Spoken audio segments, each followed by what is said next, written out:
Thunder bellows. Like an invisible serpent, the wind hisses through the trees. What leaves still cling to the branches struggle to hold on. Many surrender, the leaves torn violently from their bolts. It would be a fierce storm, they knew. Perhaps the wind would show mercy by carrying them someplace safe. Safety, however, was the last thing on one particular pony's mind. Desperate hoofs raced over the bare soil, a drumroll of violent urgency. The pony leapt over a displaced log, her golden mane trailing behind her like a candlelit flames. When she landed, she didn't take a moment to rest. Her breathing was harsh, like some pony had just strangled her, but she didn't pause. She couldn't stop moving. Her heart raced against her chest as if it had hooves of its own. Tired, terrified, Applejack went on. Thunder boomed in the distance, a warning of things to come. Normally, the pragmatic mare wouldn't be stupid enough to be caught outside in such a storm, but she wasn't thinking about that right now. Right now, all she cared about was finding her little sister, Apple Bloom. After the latest Crusader meeting, Apple Bloom was supposed to come straight home. When the little filly failed to show up, Applejack went over to the clubhouse only to find it empty. That's when she heard the storm. It wasn't the first time Apple Bloom had come home late. Applejack had scolded her on more than one occasion. She'd half a mind to give her sister's yellow hide a good tanning when she found her. But what she couldn't understand is what Apple Bloom would be doing out here with that storm bearing down on Sweet Apple Acres. Had something happened to her? Was she hurt somewhere in the woods? Did a timber wolf attack? All these terrible notions scratched at the inside of Applejack's head like raking talons. She felt sick thinking about them. She had to find Apple Bloom, had to make sure she was okay, and so she fled the treehouse and searched for her baby sister. Apple Bloom! Her voice coarse from so much yelling. AJ paused to listen. Her breath was almost as loud as the storm itself. Her keen ears panned around her head for signs of reply. When none came, Applejack began to run. She didn't know how long she'd been running. It seemed like forever. Applejack had grown up in these trees. She knew every square inch of Sweet Apple Acres, every apple tree, every fence, every rock. Yet never before had the place she had called home seemed so alien to her. It's as if she had stepped into some warped version of the farm. The trees were less bright, more menacing. There was less grass here. Even the air felt wrong. Apple Bloom! AJ's frantic voice was drowned out by the loud crash. It sounded like a giant had stepped onto the woods. A tree came crashing down before her path with a bone-shattering stomp. Applejack cried out. She had almost been crushed by the falling tree and had just barely stopped inches from where the closest branch, its point sharpened to a spear's edge, lay pointed at her exposed neck. You do not belong here, the alien voice seemed to say to her. Leave. Now. Gasping, the element of harmony fell on her backside. She came so close to death just now. She could feel the grim pony standing behind her, his icy breath causing every hair on her body to stand on end. She felt cold. Her breath condensed into thick mist before her. Overhead, she saw a lightning flash. Arcs of brilliant blue and white began to stab down to the earth like angry lances. She didn't have much time. It took AJ more than a minute to realize that she had lost her hat.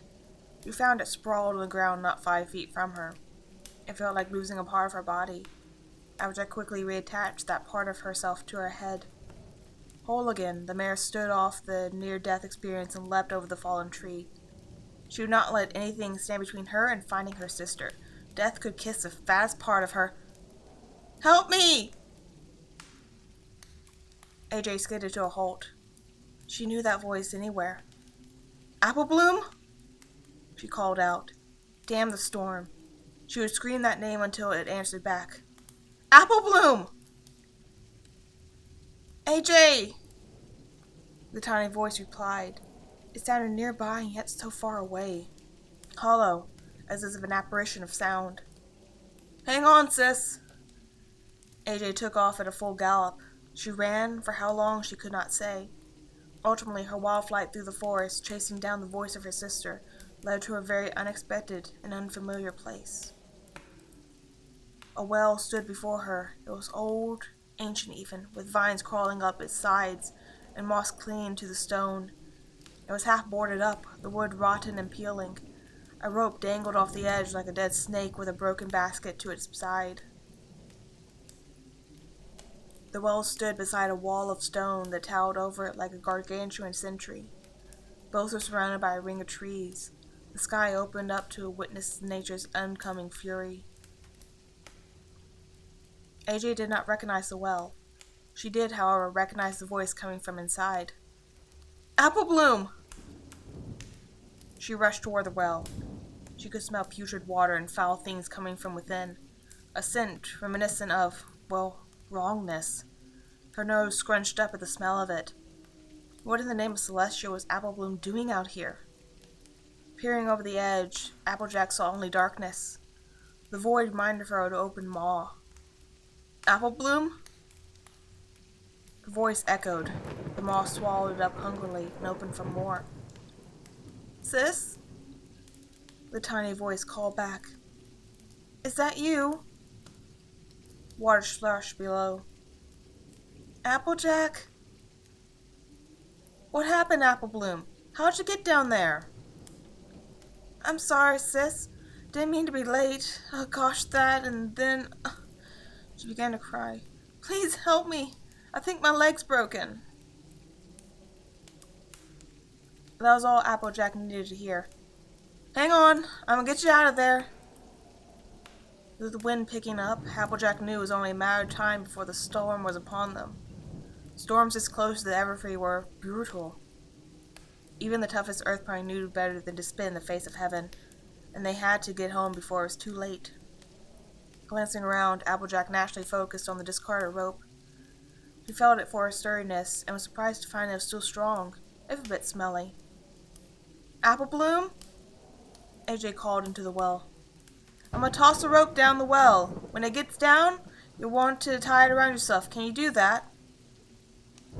I think so. But hurry, Applejack. My leg really hurts.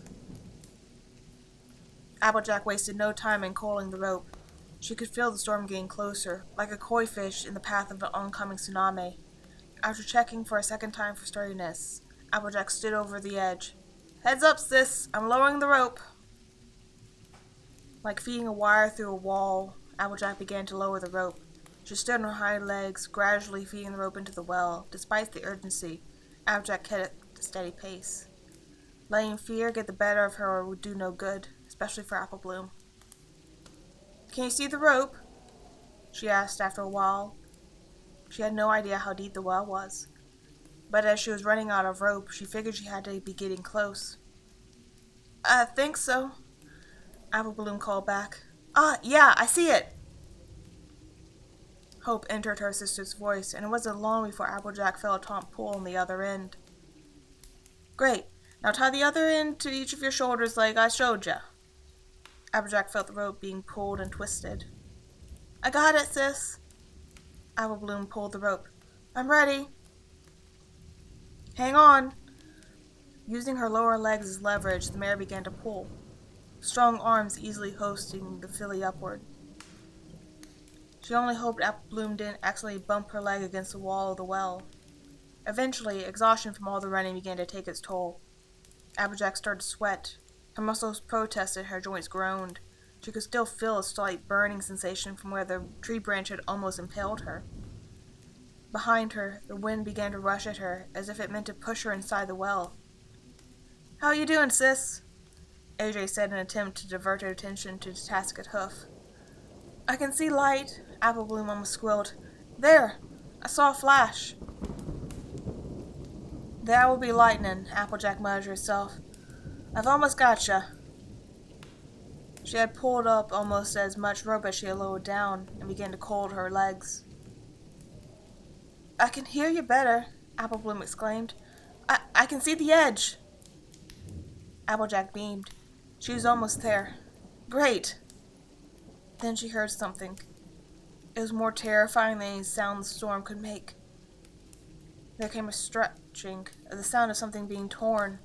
Applejack noticed at the last second the point where the rope and the well met. It was beginning to give. No!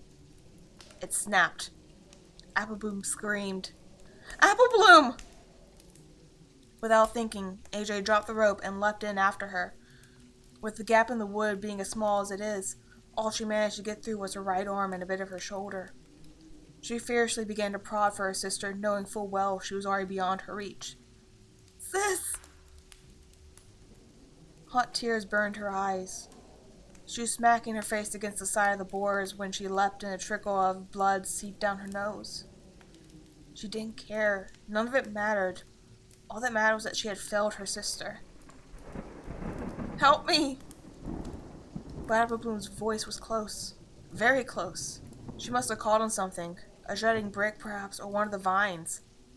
She had not fallen to her death as Applejack had feared. "Reach for my hoof!" Applejack yelled. The storm was almost on top of them, so she had to scream to even hear herself. "Come on!" She felt something fumbling at her hoof. It was wet and sticky. The smell of rot and dank filled her one good nostril. It was overwhelming, but she tried to ignore it despite her gag reflex kicking in. "Come on!" It was almost too slippery, but eventually her hoof did manage to grab Apple Bloom's. The hoof was wet. Perhaps there was some water left in the well. Maybe it had cushioned Apple Bloom's fall. Small miracles. "I've gotcha. Don't worry anymore. Applejack?" As if the storm had suddenly ceased, a great silence pervaded the grove. The quiet was deafening. However, nothing appeased Applejack as much as the fact that her sister had spoken.